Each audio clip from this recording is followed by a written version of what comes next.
Imagine this. You're driving, someone cuts you off, and anger rises like fire in your chest. Your hand is ready to slam the horn, maybe even shout. In that split second, who's really in control, you or your emotions? This is the battlefield we all face every day. A careless driver, a rude email, a harsh comment online. Life throws sparks at us, and we either explode or we master the flame. The Stoics had a simple, powerful truth. You cannot control the world, but you can control your response. Reaction is slavery, response is freedom. Reaction is noise, response is power. In this video, we'll break down how to shift from reacting like a puppet pulled by emotions to responding like a master of your own mind. I'll show you the tools the Stoics used: pause, reframe, focus, reflect, and how you can apply them today. So how do we take back control? The first step is deceptively simple, yet it's the hardest. Pause. When life provokes you, before the words spill out, before anger takes the wheel, stop. Even for a single breath. The Stoics taught that between stimulus and response, there is a gap. In that gap lies your freedom. If you react instantly, you are a slave to impulse. But if you pause, even for a heartbeat, you step into mastery. Think of that angry email sitting in your inbox. Your fingers itch to fire back. But if you close the laptop, breathe, and return an hour later, your words will not be weapons of rage, but tools of reason. That pause changes everything. To pause is not weakness, it is strength, disguised as stillness. Every breath you hold back is proof. You are not owned by emotion, you own yourself. The second tool is reframe. Life is not what happens to you, it's the meaning you give to what happens. The same event can be a curse or a lesson, depending on the lens you choose. The Stoics believe that no insult, no misfortune, has power over you until you decide what it means. A harsh word is not an attack. It is simply a sound, carried by the wind. A setback is not the end. It is training, sharpening your character for what lies ahead. Picture this. Someone mocks you in public. If you see it as humiliation, you suffer twice, once from their words and once from your own judgment.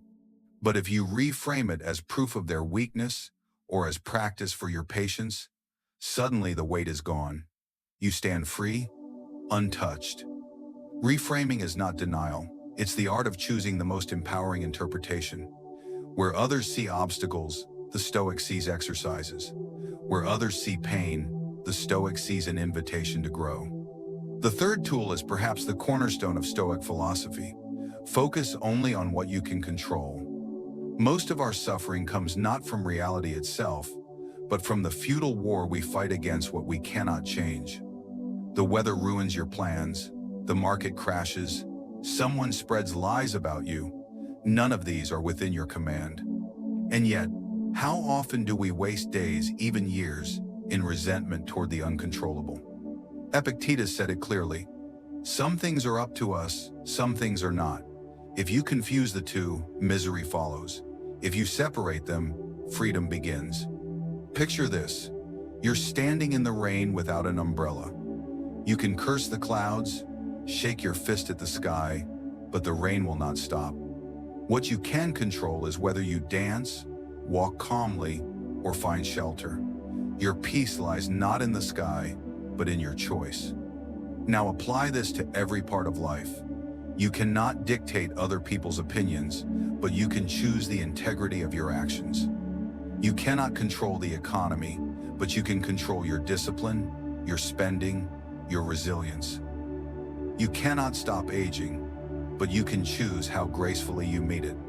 The Stoics remind us, the more you narrow your circle of control, the wider your circle of peace. Energy once wasted on anger or despair becomes fuel for action. By focusing only on what is yours to command, you step out of chaos and into clarity. The final tool is reflect. Mastery of the mind is not built in a single moment. It is forged through daily practice, through honest self-examination. At night, when the noise of the world fades, the Stoics would sit with themselves and ask, where did I fall short today? Where did I remain strong? What can I do better tomorrow? This simple act of reflection transforms mistakes into lessons and victories into wisdom. Think of your day as a battlefield. You may have lost your temper in the morning, but in the afternoon you held your tongue. Without reflection, both moments are forgotten. With reflection, the loss becomes a teacher, the victory becomes reinforcement.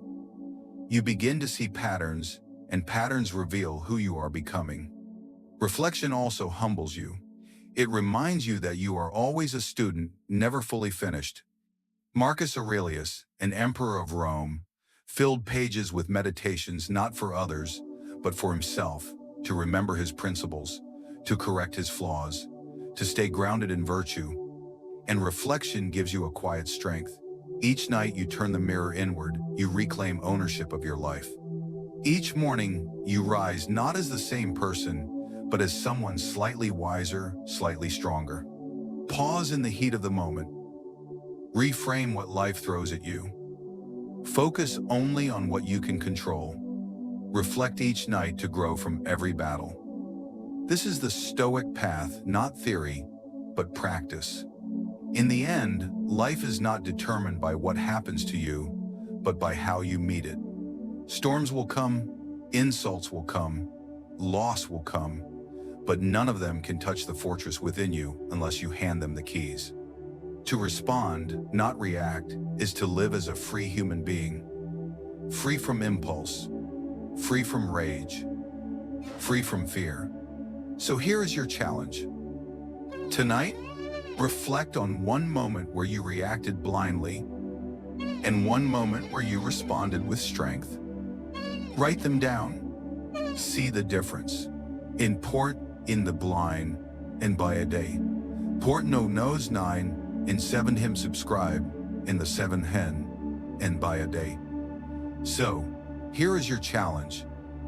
That is the line between chaos and clarity, slavery and freedom. And tomorrow, when life throws its sparks at you, remember, pause, reframe, focus, reflect.